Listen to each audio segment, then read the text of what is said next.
શહેરના ડિંડોલીમાં અસામાજિક તત્વોનો ફરી આતંક જોવા મળ્યો। સોસાયટીમાં ઘૂસી તોડફોડ કરી અસામાજિક તત્વો માત્ર વિસ્તારમાં રોપ જમાવવા માટે કરી તોડફોડ।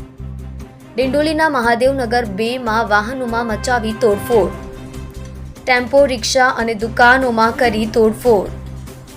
3 થી 4 જેટલા ઇસમો લાકડાના ફટકા અને હોકી જેવા હથિયારો લઈને સોસાયટીમાં ફરી વળ્યા। ડિંડોલી પોલીસે ગુનો નોંધી તપાસ શરૂ કરી। ડિંડોલી પોલીસે 2 ઇસમોને ઝડપી પાડ્યા। જુઓ રાજેશ મંગલી સાથે સુરત એક્સપ્રેસ ન્યૂઝ ચેનલ।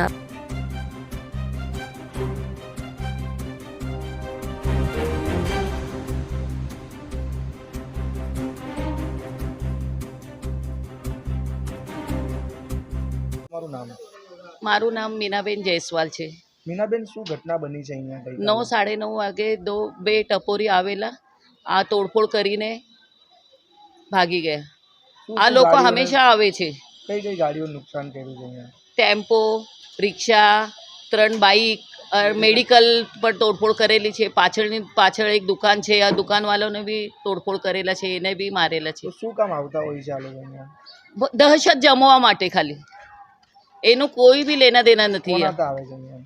એ વિકી કરીને એના ફ્રેન્ડ સર્કલ છે। 100% 3-4 મહિના પહેલાં બી મને ખુદ 1:30-2 રાતના સમય હતા, તો બાજુમાં ગાલી ગલોચ કરતા હતા, તો મેં ઉઠીને બોલી કે ચાલને જાઓ તમે તમારા ઘર पे જાઓ, તો મને તલવાર દેખાડ્યા હતા કે મારે પાસ તલવાર છે। આને લઈને પોલીસ કમ્પ્લેન્ટ તમે કરી?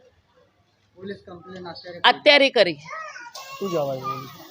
वो लोग बोले क्या हम लोग, हाँ इंक्वायरी आएंगे हम लोग, आप लोग खाली स्टेटमेंट दे दो, आपका लिखित में अर्जी दे दो। सोसाइटी છે આ? महादेव नगर 2 डिंडोली।